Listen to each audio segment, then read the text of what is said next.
mismo evangelio que hemos ya leído al inicio, pero ahora en el capítulo 18, un pasaje que conlleva con el mismo tema, y vamos a leer solo los versículos 15 al 22.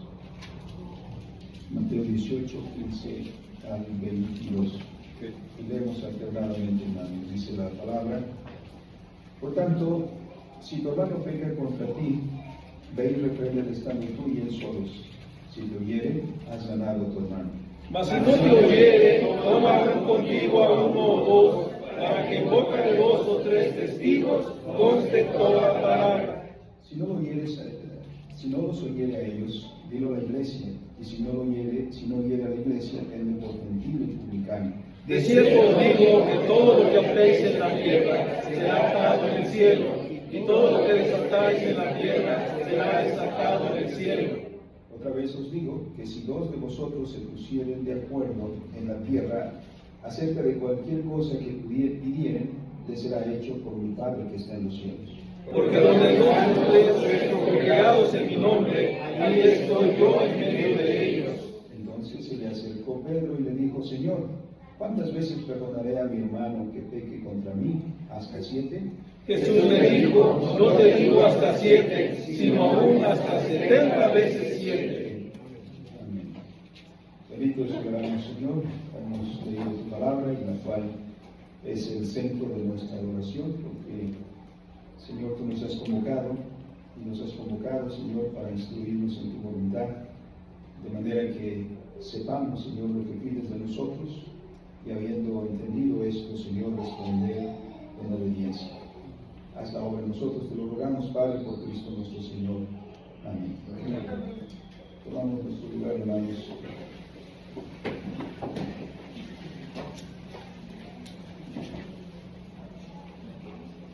Dice, la Escritura perdona a tu hermano hasta 70 veces 7. Nosotros no llegamos a eso. Siempre. No estaba diciendo el Señor un número. No sé si alguien lleva un registro y dice: perdoné a mi hermano 20 veces, voy a la 21. Y hasta cuando se cumplan, entonces ya se acabó. Estos pasajes, hermanos, que hemos leído tanto en Mateo 16 como en Mateo 18, en ambos pasajes se menciona las llaves del reino. Le dice el Señor a Pedro: y tú también eres Pedro, yo te digo esto, y aquí tendrás las llaves del reino de los cielos. En Mateo 18 también hemos leído esta misma expresión, de manera que ha levantado un debate esta expresión de la Escritura. Y no recientemente, sino tiene una larga historia. Mucho se ha debatido acerca de lo que el Señor quiso decir con esas palabras. Esas palabras que dirigió al apóstol Pedro, que a la pregunta que el Señor hizo antes de ¿quién dice la gente que soy yo? Y después, ¿y ustedes quién dicen que soy yo? Entonces Pablo se adelanta, como solía ser nuestro hermano Pedro, ¿no? Muy arrebatado en sus acciones. Era el estilo muy mexicano, parece. Primero matamos y después averiguamos, ¿no? Y después tenía que corregir, porque lo primero que había hecho pues no era lo que debió haber hecho. Y en este contexto, hermanos, entonces las palabras del Señor le son dichas a Pedro. Y el debate que se ha levantado acerca de las palabras leídas es porque las pretensiones romanistas, que son conocidas por todos, de hecho el símbolo del Vaticano tiene en sus insignias 2 llaves. ¿Has visto? Dos llaves que están cruzadas, que precisamente son una alusión a este pasaje, porque las pretensiones romanistas lo son en aquel propósito, diciendo que aquí en este pasaje se encuentra el fundamento de lo que es el papado. Es decir, que el Señor Jesucristo, al expresar estas palabras y dirigirlas a Pedro, estaba trasladando la primacía de aquel grupo de discípulos del Señor a Pedro, nombrándolo así aunque no dice el término, pero destinándolo entonces como el primer papa de la historia. A partir de eso, la Iglesia romanista traza toda una lista de sucesión apostólica, pretendiendo con eso o reclamando con eso precisamente que es la Iglesia verdadera. Aunque ellos mismos por ahí se saltan a un papa del cual no están para nada orgullosos y que por lo tanto en esa lista es ignorado, tanto que hay una doble designación para un papa que se llama Juan, porque hay un Juan que no les es tan propicio, y si mi memoria no me falla es el reclamo del Juan 20 algo, perdón ahorita por el dato ahí, pero lo hemos estudiado en la historia de la Iglesia. Sin embargo, esa interpretación de que el Señor estaría colocando a Pedro como el primer papa de la historia, y que al cual también muchos interpretan en otro sentido, está hecha en el contexto de una cosmovisión dualista, gracia-naturaleza. Porque la visión aquí es que la gracia debe sujetar a la naturaleza. Por eso en la Edad Media la Iglesia intentó monopolizar la vida, señorear sobre todos los aspectos de la vida con ese reclamo de que el Papa es el vicario de Cristo en la tierra. Estas palabras entonces han sido aplicadas solo a la esfera eclesiástica, cuando el contexto no nos permite hacer eso. En las iglesias evangélicas también suele hacerse esta interpretación en el dualismo naturaleza-gracia, es decir, que el significado de las llaves se aplica solamente a la esfera eclesiástica. Si bien, por supuesto que estas palabras se aplican a ese ámbito, pero no son exclusivas de ese ámbito, como veremos más adelante. La iglesia institucional, como la que estamos formando nosotros aquí, tiene un contexto y tiene un lugar en la historia de la redención. Y por supuesto que se aplican las palabras de nuestro Señor, pero no de manera exclusiva. Porque la Escritura nos dice que el Señor Jesucristo vino a reconciliar a la humanidad con su Creador. Y ese es el contexto que debemos tener para el significado de estas palabras. Porque el Señor Jesucristo vino no solamente a reconciliar un aspecto de nuestra vida, sino vino a reconciliar a la humanidad como un todo orgánico, a su Creador. Y esto con el propósito de que la humanidad cumpliera su tarea originalmente asignada, que es la mayordomía, el cuidado y el desarrollo de la creación. En Cristo, el hombre es reconciliado entonces con su Creador, y en Cristo, por lo tanto, como el segundo Adán, el hombre es puesto nuevamente en el lugar que originalmente se le asignó para desempeñar la tarea, aquella tarea a la cual nos hemos referido constantemente como el mandato cultural. El Señor, en este contexto que estamos leyendo en los Evangelios, no estableció una organización. El Señor no organizó a la iglesia institucional. El Señor estaba llamando al hombre en cuanto hombre a volverse a Dios, al pueblo de Israel en cuanto pueblo de Israel, aunque en este contexto el pueblo de Israel como tal no existía, sino se había reducido a este punto al pueblo judío, al cual desde el año 586 pues es el que vemos en la historia siguiente. El Señor estaba preparando a sus discípulos, a este círculo cercano al cual llamó para instruirlos y después enviarlos como heraldos del reino de Dios, como vemos en Mateo 28, 19 y 20. Alguna vez preparados a estos sus discípulos, a quienes instruyó en su palabra, los envió al mundo, como vemos ahí diciendo el Señor, id a todas las naciones y hacedlas discípulos, enseñándoles todas las cosas que yo les he enseñado. De ese ministerio, de esa vocación, nosotros somos parte, porque nosotros también somos discípulos del Señor Jesucristo. Nosotros hemos también sido llamados para seguir las enseñanzas de nuestro Señor Jesucristo. En ese punto, no hay una diferencia entre aquellos hombres de los cuales formaba parte el apóstol Pedro y nosotros.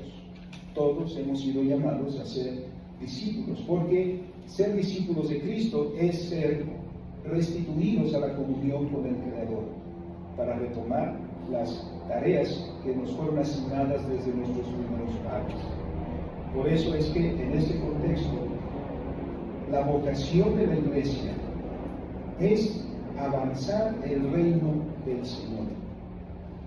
Esa es la vocación de la iglesia. Y en este punto no me refiero a la iglesia institucional. Por supuesto que tiene su lugar dentro de eso, pero me estoy refiriendo a la iglesia en cuanto a la humanidad redimida en Cristo Jesús. Porque de repente perdemos de vista ese enfoque y reducimos lo que la Escritura dice en su significado solamente a la esfera cultica, a la esfera eclesiástica. Y nosotros debemos ver más allá de eso, aquella voluntad que el Señor reveló para que todos nosotros respondamos en obediencia en el ejercicio de nuestra vocación. Porque no debemos olvidar que tenemos una vocación, y a esa vocación, o de esa vocación, debemos dar cuentas al Señor. Para que ejerzamos correctamente nuestro oficio, que es otro término que usamos, es menester, hermanos, que entendamos correctamente lo que significa esa vocación y la tarea que nos ha sido asignada. En ese contexto hemos estado tratando este tema porque es un tema que permea toda la revelación escritural, que hay tres cosas que deben caracterizar al ejercicio de nuestra vocación: visión, autoridad y poder. En ese punto, todas las cosas que Dios ha ordenado y todas las tareas que Dios ha asignado deben cumplir dos propósitos.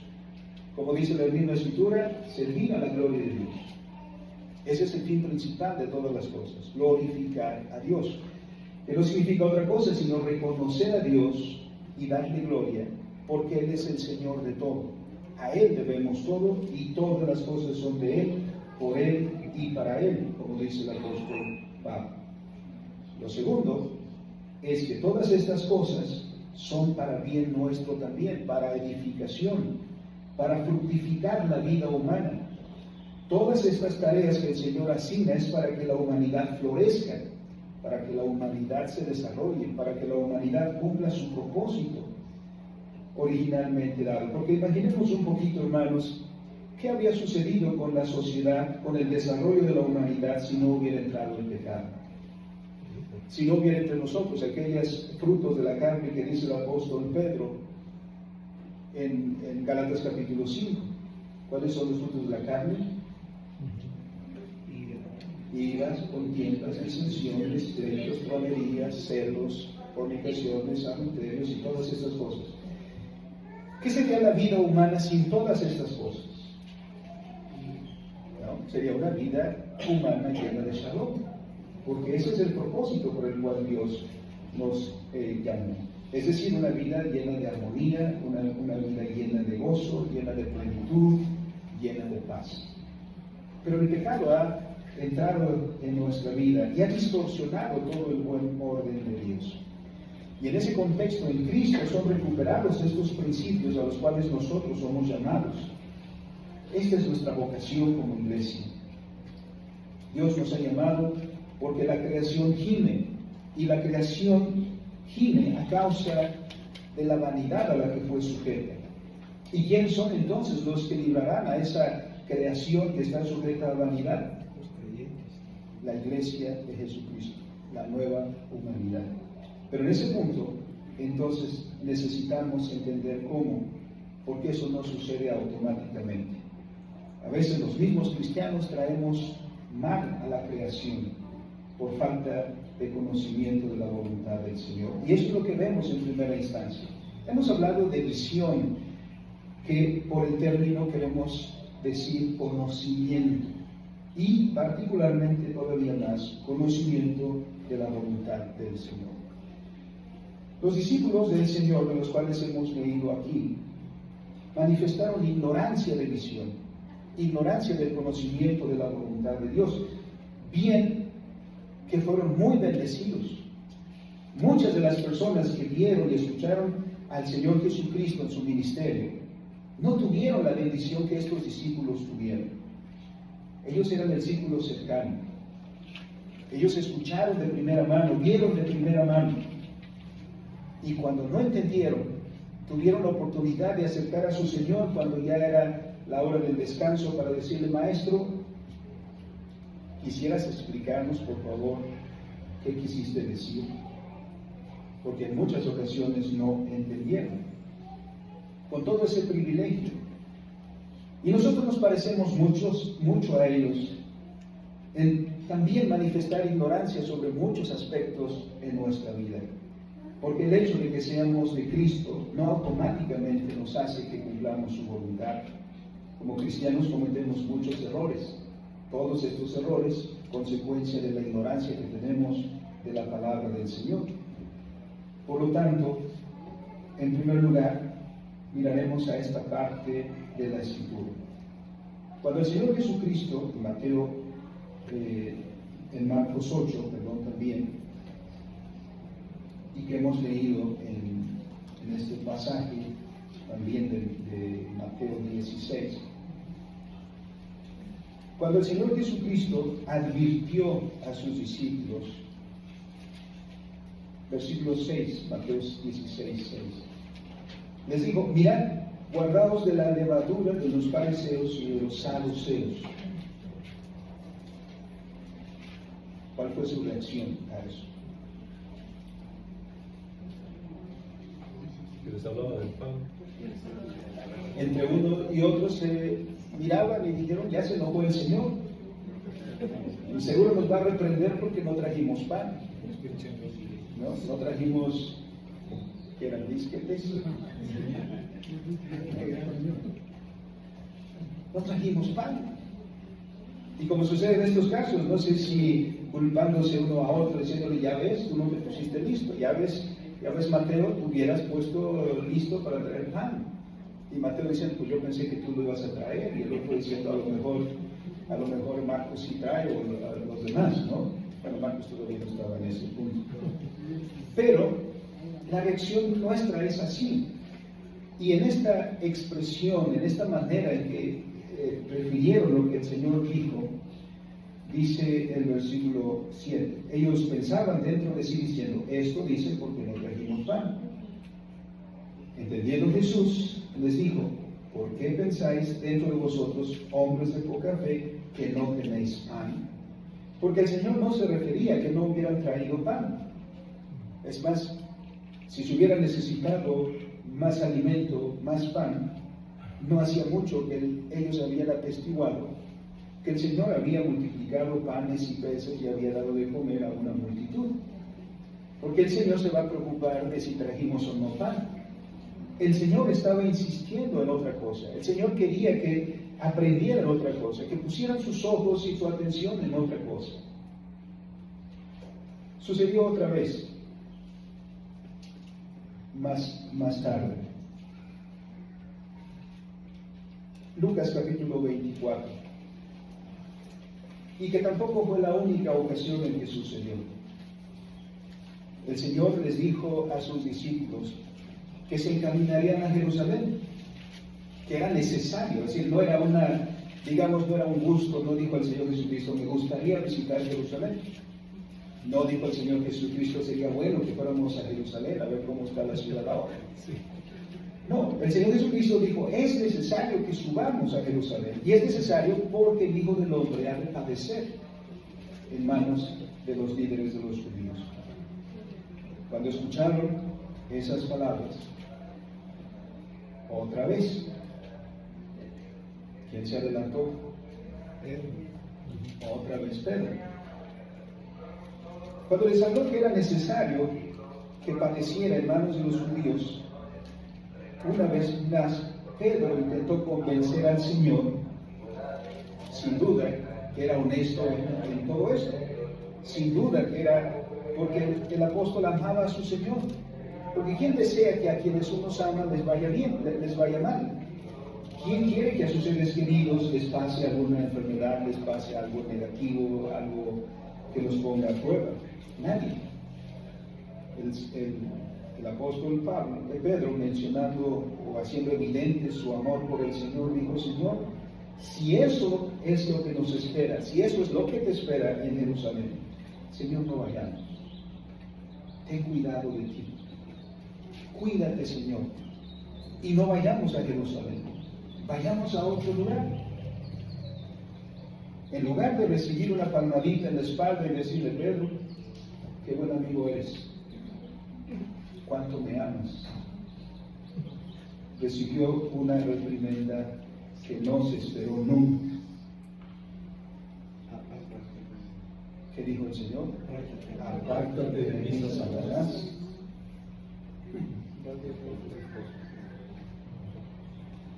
¿Había alguna cuestión en el corazón de Pedro que fuera adversa, negativa? No, sino que en esas palabras Pedro no entendió que era necesario que sucediera, porque era la voluntad de Dios. Y en ese poner su corazón delante, proteger a su Señor, no se dio cuenta que estaba accionando en contra de la voluntad del Padre. ¿Cuántas veces nosotros, hermanos, nos hemos visto también en esa ignorancia de la voluntad de Dios, que no hemos entendido la voluntad de Dios, pero ponemos nuestro corazón por sobre la voluntad de Dios?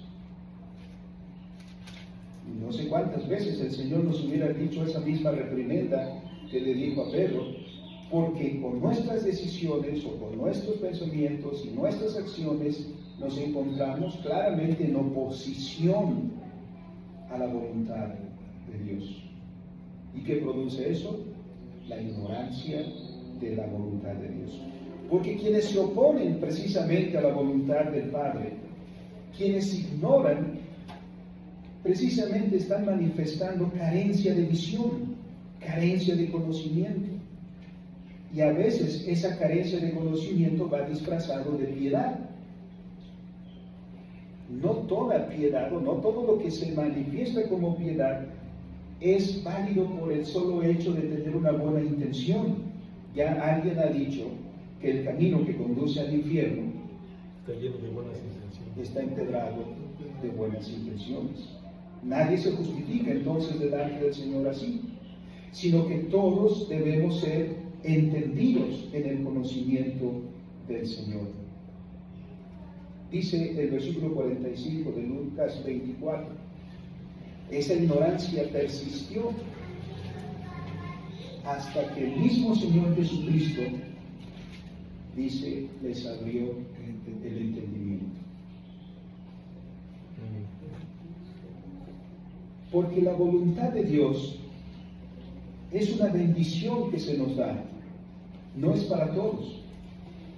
Así también, por ejemplo, cuando el Señor Jesús narró la parábola del sembrador, que es muy conocida, una de las más conocidas, cuando hubo terminado y estando solos con sus discípulos, estos se acercaron al Señor para decirle: Señor, por favor explícanos el significado de la parábola, porque no entendimos nada, no sabemos qué quiere decir.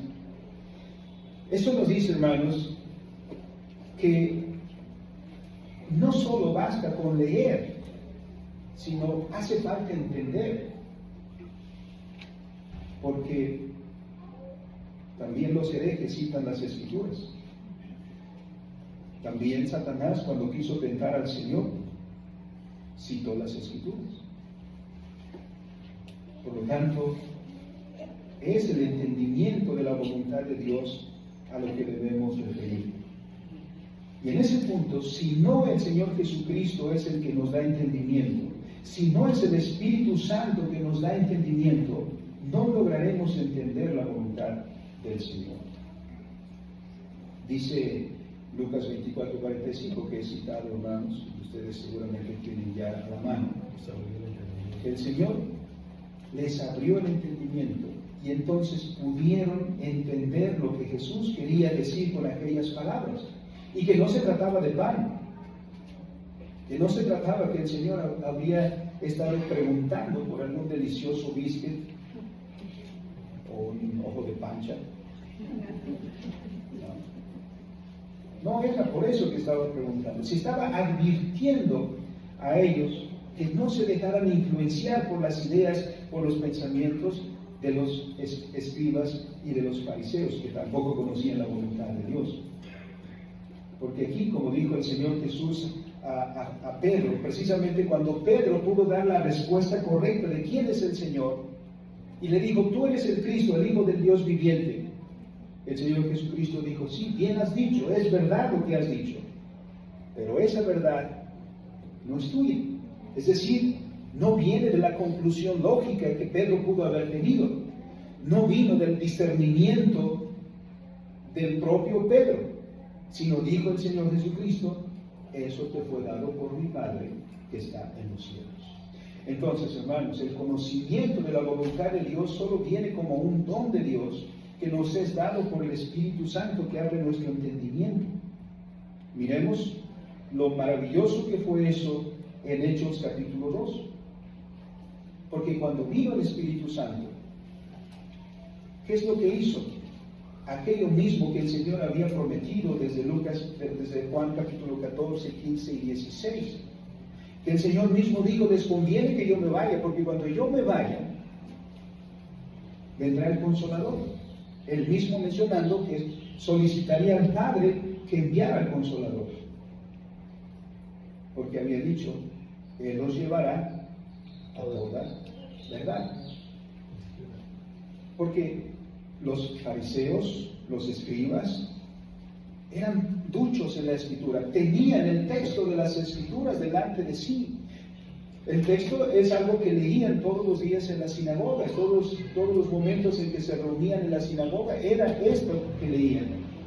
Sin embargo, no entendían. El entendimiento de la palabra del Señor viene por la gracia del Señor, enviando a su Espíritu que nos lleva a toda verdad. Por lo tanto, hermanos, debemos vernos a nosotros mismos bienaventurados, porque esa bienaventuranza es la que nos ha llevado a conocer a Dios en Cristo Jesús en la comunión del Espíritu Santo, y allí hemos sido edificados en la verdad. Miren qué cambio se dio en Hechos capítulo 2. Aquel Pedro temeroso, del cual el Señor Jesús también había dicho que el gallo no cantaría antes de que Pedro negara a su Señor 3 veces. Aquel Pedro temeroso y aquellos discípulos temerosos que cuando llegaron a apresar a nuestro Señor en el huerto de Getsemaní, todos le abandonaron. En Hechos capítulo 2 miramos a Pedro en el día de Pentecostés que predicó valientemente la palabra del reino de los cielos. Lo hizo con autoridad, autoridad que se manifestó en los oyentes, porque en ese punto el fruto que dio el Señor es que no solamente unos cuantos individuos, unas decenas se convirtieron al Señor, sino dice la Escritura que eran como 3,000 personas que en aquel día vinieron a los pies del Señor Jesucristo por la predicación del apóstol Pedro. Y no solamente de él, porque ahora la iglesia, y ese es un punto que debemos resaltar, hermanos, porque el extendimiento del reino de Dios no es una tarea de un individuo o de unos cuantos individuos, sino que es algo que el Señor dio a la iglesia. Por eso el Señor dice, id a todas las naciones, hacerlas discípulos. No es la tarea de unos cuantos, es la tarea de todo discípulo del Señor, llevar la palabra de su Rey, de su Señor, a todos los ámbitos de la vida. En aquel día el apóstol Pedro predicó la palabra del reino, predicó la palabra del Señor y lo hizo con autoridad, manifestando poder, no solamente en las palabras, sino también en los acontecimientos que vinieron después. Porque como había dicho el Señor Jesucristo, no solamente en predicar, sino en también hacer portentos que caracterizó a los apóstoles. Este hecho de portentos lo debemos ver a la luz del Antiguo Testamento, que cómo reconocemos a un profeta verdadero para discernir de un profeta falso, que aquello que dice Dice el se Señor. cumple. Y aquí tenemos a un grupo de discípulos del Señor en términos del reino del Señor diciendo así dice el Señor. No como algunos hacedores de milagros, entre comillas, modernos, que dicen, yo tengo la unción, y sus seguidores dicen, él es el ungido. No. En el capítulo 3 de los Hechos, aquel hombre que mendigaba, que se encontraron Pedro y Juan cuando iban a la oración, aquel hombre que pedía limosnas, Pedro y Juan no dijeron, bueno, nosotros tenemos la unción. Dicen, no tenemos dinero, no te podemos dar dinero. Pero como heraldos del rey y como los que son enviados, investidos con autoridad, dijeron, pero lo que tenemos, te damos. En el nombre de Jesús. Y esa no es una frase mágica, hermanos, porque vemos usar esa expresión en el nombre de Jesús como si fuera una frase mágica que abre todas las cosas o hace todas las cosas, ¿no? Muchos en el nombre de Jesús. Esa expresión indica que antes aquellos que usan esa expresión conocen la voluntad del Señor. No están mágicamente usando una fórmula que el Señor les dio,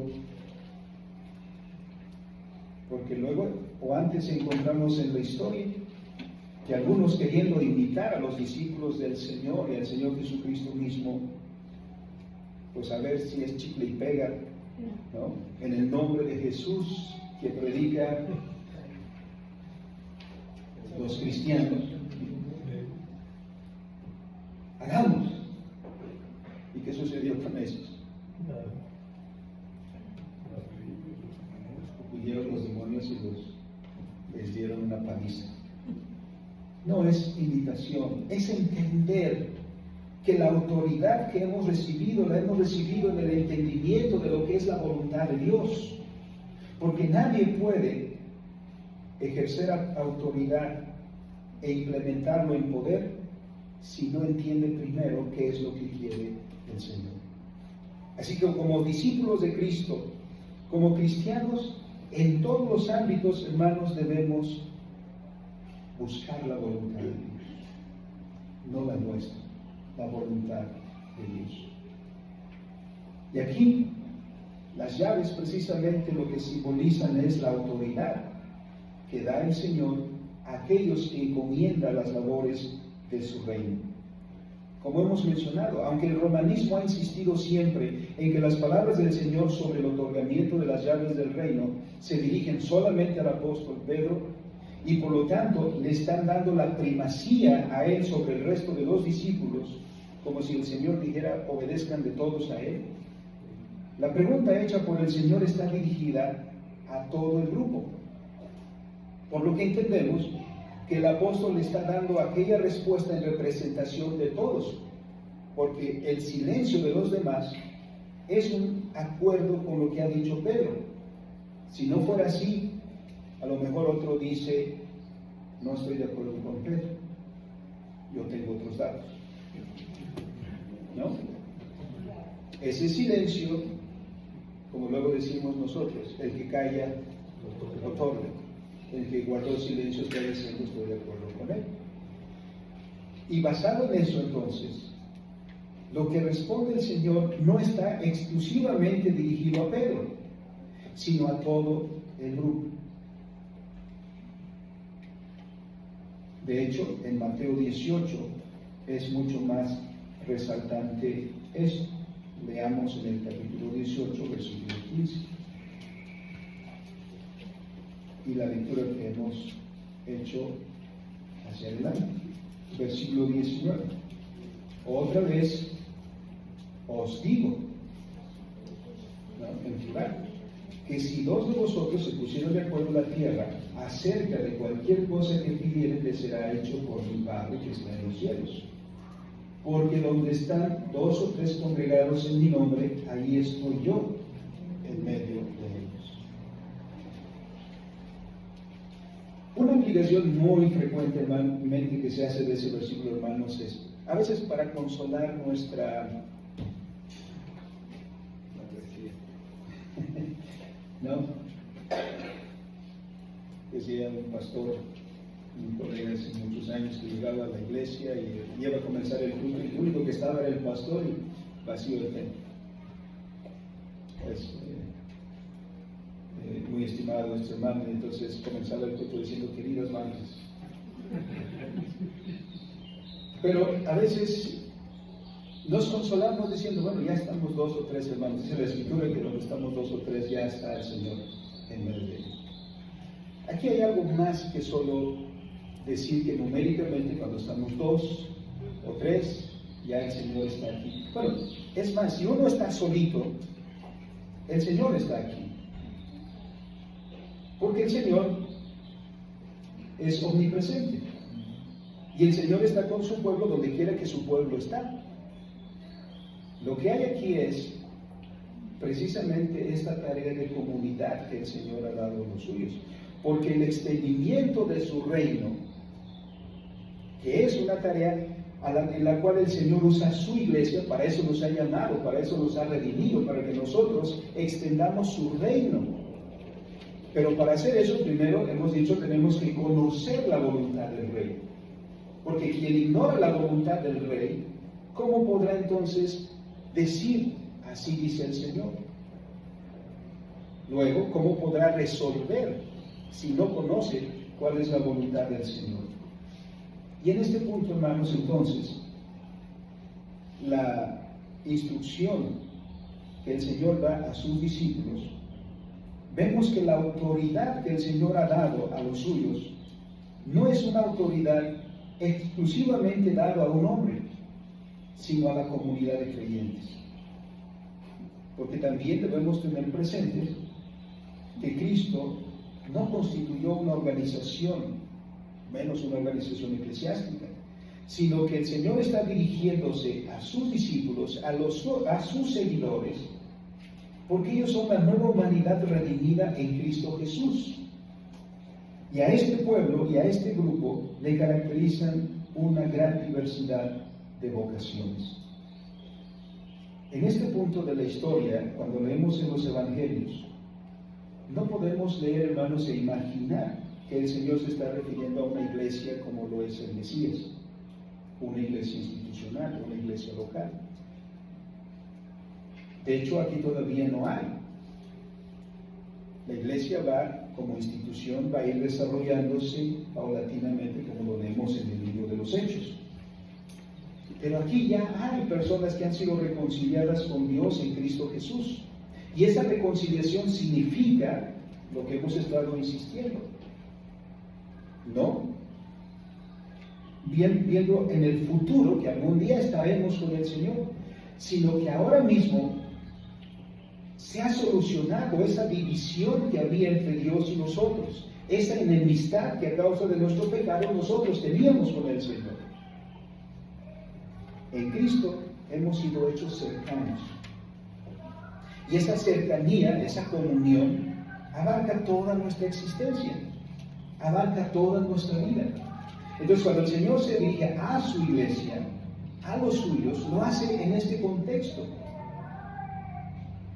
Por lo tanto, en este punto, la iglesia debe recibir su vocación del que lo llama para ser una emisaria del reino de los cielos. Eso es lo que somos llamados a hacer. Por eso en Mateo 28, 19 dice: vayan y enseñen, no dice las 4 leyes espirituales, dice: enseñen todo lo que yo les he enseñado. Y si bien, hermanos, los evangelios no registran cada palabra, cada enseñanza que el Señor Jesús dio, como dice el apóstol Juan, el Señor Jesús hizo muchas otras cosas más allá de las que están escritas aquí. Pero las que están escritas aquí están escritas para que creáis que Jesús es el Hijo de Dios. Las palabras que están dichas aquí, si hay alguna porción que compila en una manera sucinta la enseñanza del reino del Señor, está en el Sermón del Monte, Mateo 5, 6 y 7. Y otra porción que está así de completa es Juan 14, 15, 16 y 17. En esa extensión la encontramos. Y el Señor Jesucristo entonces dice, vayan y enseñen todas las cosas que yo les he enseñado. En el Sermón del Monte el Señor enseña acerca del matrimonio, el Señor enseña acerca del compañerismo, enseña acerca del amor al prójimo, enseña acerca de la administración de los recursos. Esa es la enseñanza del Señor. Entonces, hermanos, nosotros somos llamados no solo a aprender lo que eclesiásticamente es que todo miembro de la iglesia del Mesías debe conocer, sino a conocer la voluntad de Dios, porque nuestra tarea como cristianos, como emisarios del reino de Dios, apenas comienza cuando terminemos el culto. Porque es menester de nosotros saber cuál es la voluntad de Dios como padres, como hijos. De hecho, eso lo veremos en próximos domingos. ¿Cuál es la vocación paternal? ¿Cuál es la vocación de hijos? Porque delante de Dios ser hijo es una vocación también, es un llamamiento. ¿Cuál es la vocación de los líderes eclesiásticos? Como cuál es la vocación de los miembros de la iglesia institucional. Y esos principios, hermanos, los podemos aplicar a cualquier aspecto de nuestra vida, porque esa es la vocación. La Escritura no nos da todos los temas que se pueden abordar en la vida. Como decía hace un momento, una hermana me preguntó cómo debemos comportarnos en el manejo de las redes sociales. Pues no es tan complicado, en cierta manera. Los 10 mandamientos, que es la norma que Dios nos da para nuestra vida, que es la dirección, entonces aplícalo. Y si la Escritura dice en la palabra, por ejemplo, no dirás falso testimonio, pues entonces aplícalo ahí. Porque con qué facilidad uno divulga falsas noticias, con qué facilidad uno ofende, con qué facilidad uno coloca una falsa noticia, con qué facilidad uno se hace cómplice de chismes. Es muy fácil. Bueno, la norma de la palabra está ahí, que tengas conocimiento de la voluntad de Dios y entonces tengas un uso justo que glorifique a Dios en todos esos aspectos de tu vida. En ese punto debemos adquirir sabiduría, y la sabiduría la encontramos en la palabra de Dios. Sabiduría para la vida, para la totalidad de nuestra vida. No quiero hablar ahora, pero tendríamos que entonces tomar en cuenta la palabra estructural, la palabra direccional y la palabra autoritativa. Particularmente la palabra direccional es la que se predica desde los púlpitos. Esa palabra que da orientación y dirección a nuestra vida. Porque el conocer la estructura también es tarea de cada uno de nosotros, en obediencia al Señor.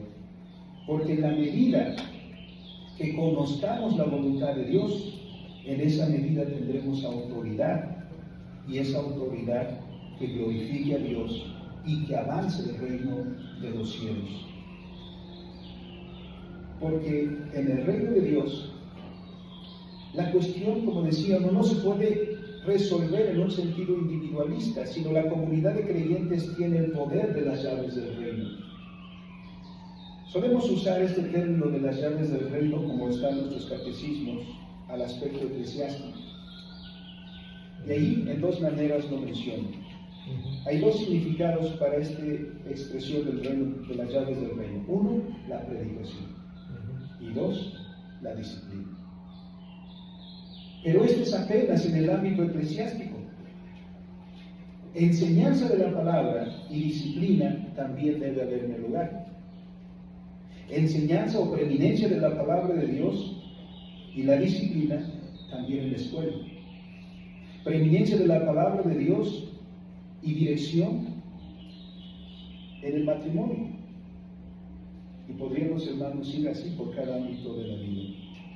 Por lo tanto, cuando el Señor dice, y a vosotros doy las llaves del reino de los cielos, es porque a nosotros nos es dada la tarea de hacer la voluntad de Dios en todos los ámbitos de la vida. Y miren qué privilegio nos toca, hermanos, hacer que la voluntad de Dios siga adelante, hacer que la voluntad de Dios se cumpla. Que Dios nos ha dado ese privilegio, que no a los ángeles, sino a nosotros, el conocer su voluntad para implementar su voluntad, esa voluntad que tiene como promesa el establecimiento del Shalom que tanto anhelamos. Porque son los cristianos que deben revertir los frutos del Espíritu que leemos en Gálatas y que hemos citado en su momento, para traer los frutos del Espíritu. Para que allí donde antes la carne, el pecado, dio como fruto el odio, los cristianos reconciliados y conociendo ahora la voluntad de Dios traigan, ¿qué es lo contrario de odio? Amor. Amor. Vencer con el bien. Donde hay amargura, alegría, gozo. Donde hay frustración, ¿no? Plenitud, regocijo. Pero ¿quiénes son a veces los más amargados y más tristes y más traumados? Nosotros, que no sabemos qué hacer con nuestra vida. Y a veces incluso podemos decir, no me soporto ni a mí mismo. Conocer la voluntad, hermanos, porque una vez redimidos, nosotros debemos ser agentes de redención. Y la redención no es abstracta, sino es esa redención en esos aspectos de nuestra vida, de traer salud a todos esos aspectos de nuestra vida. Padres, que si antes vivían peleados con sus hijos, en Cristo haya restauración. Matrimonios que antes vivían en una constante desaliento, que el Señor, a través de sus agentes de su reino, traiga Shalom. Porque esta es la vocación y para eso nos da el Señor autoridad. Pero ¿qué ejercicio de autoridad podemos tener si ignoramos la palabra del Señor? Si ignoramos la voluntad. Entonces, nuestro ejercicio de poder, lejos de traer bendición, traerá amargura. El Señor nos llama entonces, hermanos, a volvernos a Él, a conocer su voluntad, porque corresponderá entonces que como discípulos de Cristo, nuestra obligación es conocer la voluntad de nuestro Señor. Conociendo la voluntad de nuestro Señor, será nuestro deber actuar en consecuencia, porque solo cuando hay alguien que, conociendo la voluntad de Dios, actúa, le debemos obediencia.